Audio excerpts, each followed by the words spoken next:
This is your Unit 1, Lesson 1 in the OI 204 Personal and Professional Development. Knowing about myself and my options. To know yourself, to know thyself or yourself is the beginning of wisdom. So that means you should know yourself first because that is the beginning of our own self-wisdom. This famous quote is often attributed to Socrates because Socrates is the one or first philosopher that tried to answer the self. What is really the self? So you must know yourself because that is where you begin to have self-understanding, self-knowledge. But what exactly do you know when you know yourself? Well, knowing oneself is critical to being an effective team member as well as being successful in work and in relationships. Our personal identity influences everything we do and it changes and evolves over time. So we can explore ourselves through different lenses of personal identity, our skills, our talents, roles, values, personal core, and how we meet our psychological needs. We can also examine how we respond to the pressure of changes and transitions in life. So there are a lot of things that we must know about ourselves. But why? Why do we know? Why we should know ourselves? No, you should know oneself. Well, let's try to have these benefits of self-knowledge because of course if you know yourself you will have a self-knowledge. So first, happiness. Well, the philosophers said and researchers said that you will be happier when you can express who you are. So if you know yourself, well, you can express who you really are. So expressing your desires will make it more, likely that you get what you want because you know what is really the thing that you want. So you have the desire to, to get it. You have more motivation to get what you want. And of course, at the end of that, you will be happy.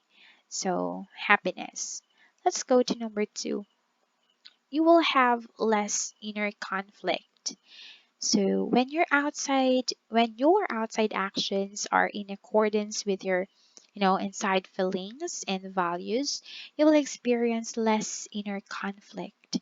So, well, if you know yourself, you will have less inner conflict because your outside action is not in, in accordance, or I mean not different, it followed what is inside you and what that the behavior that will manifest outside is what and in accordance with the feelings or the values that you have inside of you.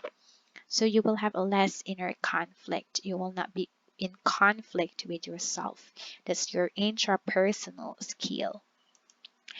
Next, we have the third benefit. You will have a better decision making.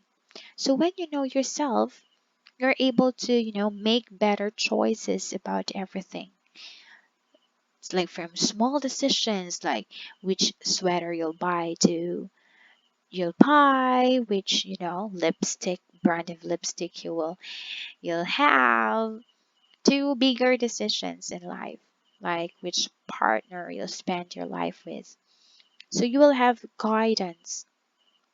You'll have guidance you can apply to, solve life's varied problems. So if you know what you really want, so you have a better decision making. You will not be in conflict with the decision that you will be having. Let's go to number 4. We have self-control.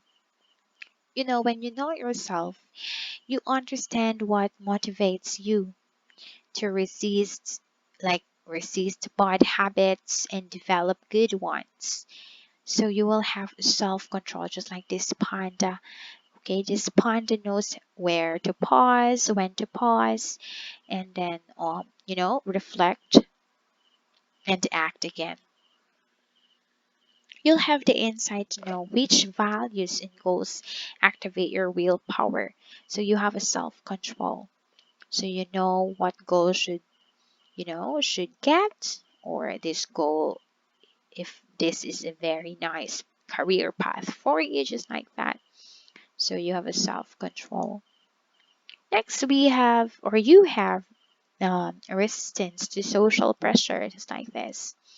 So especially you as an adolescent or a teenager, you have a very, very, you know, less resistance to peer pressure. But if you have a self-knowledge, if you know yourself well, um, you are less likely to say, yes when you want to say no. So therefore, you know how to resist the social pressure, not just like you just want to conform to them because so that you will belong to a group like that. So if you're grounded in these ideas or preferences, well, you know how to resist to that pressure. Next, let's go to number 6, tolerance and understanding of others. So if you know yourself, well, you will be aware of your own foibles and struggles. And you can help empathize with others. So that is why you should, help yourself first before helping others. That's the common saying that we have.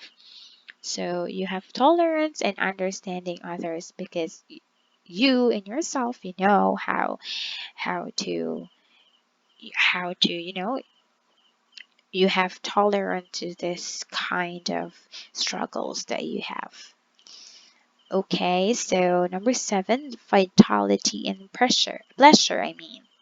So being who you truly are helps you feel more, alive, and makes your experience of life richer, larger, and more exciting. So if you know yourself more, you can find vitality or value or importance to it, and you'll get the pleasure in it, in reaching it. So that is why you will experience, life richer, larger, and more exciting, even in small things. But it has very, very, very, very um, bright and a very important essence for you, even the most little things. Okay, so those are the 6 elements of self knowledge that can help you understand your own identity. As you live your daily life, you can look for clues to these important building blocks of the self, so that you will have more understanding of yourself. Okay, so the building blocks of self are your vitals. So what are these vitals stands for? V is for values, I is for interests, T is for temperament, A around the clock activities, L life mission and meaningful goals, and S is for strengths. Now let's go and study about each one of it. All right, so we have first values. So values such as helping others, creative, health, um, financial security, and so on are guides to decision making and motivators for goals. So research shows that just thinking or writing about your values can make it more likely that you take healthy actions. The motivation provided by worthwhile values can also keep you going even when you are tired, as shown in many psychology experiments. But if you want to self motivate, know your values so that you will be more motivated. Next, your interests. Include your hobbies, and anything that draws your attention over a sustained period of time. So to figure out your interests, Ask yourself these questions. What do you pay attention to? What are you curious about? What concerns you? So the focused mental state of being interested in something makes life vivid and may give you clues to your deepest passions. Alright, so the temperament. Temperament describes your life preferences. Do you restore your energy from being alone? So it's like introverts, or from being with people, extrovert people, or like, like that personalities. Are you a planner or just go with the flow type of person? Do you make decisions more on the basis of feelings or thoughts in facts? Do you prefer details or big ideas? Knowing the answers to temperament questions like this could help you, gravitate towards situations in which you could flourish and avoid situations in which you could wilt. Okay, so let's have around the clock activities. The around the clock activities refers to when you like to do things, your biorhythms. Are you a morning person or a night person? So, for example, at what time of day does your energy peak? So, you must know that. If you schedule activities when are at your best, you are respecting your innate biology. So, do not what we call this, do not pressure yourself. When is the time that you are more active, so you can do your homework, you can do your projects like that. If yourself will tell you that I am tired, so take a rest sometimes. Okay, so life mission and meaningful goals. So ask yourself the same question. So what have been the most meaningful events of your life? You may discover clues to your hidden identity, to your career, and to your life satisfaction. So you must have a life mission and life meaningful goals.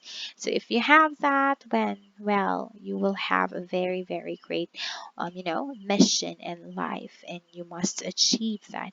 And you could achieve that because you have, your plan, your meaningful plans or goals in life. Last one, we have the strengths. So strengths can include not only abilities, skills, and talents, but also, character strengths, such as when you help others, respect others, love of learning, emotional intelligence, fairness, and more. Now, knowing your strengths is one of the foundations of self-confidence. Not being able to acknowledge your own superpowers could put you on the path to low self-esteem. Become a person who takes into good listening for compliments and noticing skills that could be clues to your strengths. Likewise, knowing your weaknesses can help you be honest with yourself and others about what you are not good at. So you might decide either to work on those weaknesses or try to make them a smaller part of your personal and a professional life. So, well, then, if you know who you really are, you will have a self-awareness. So, self-awareness is not, a one-time event.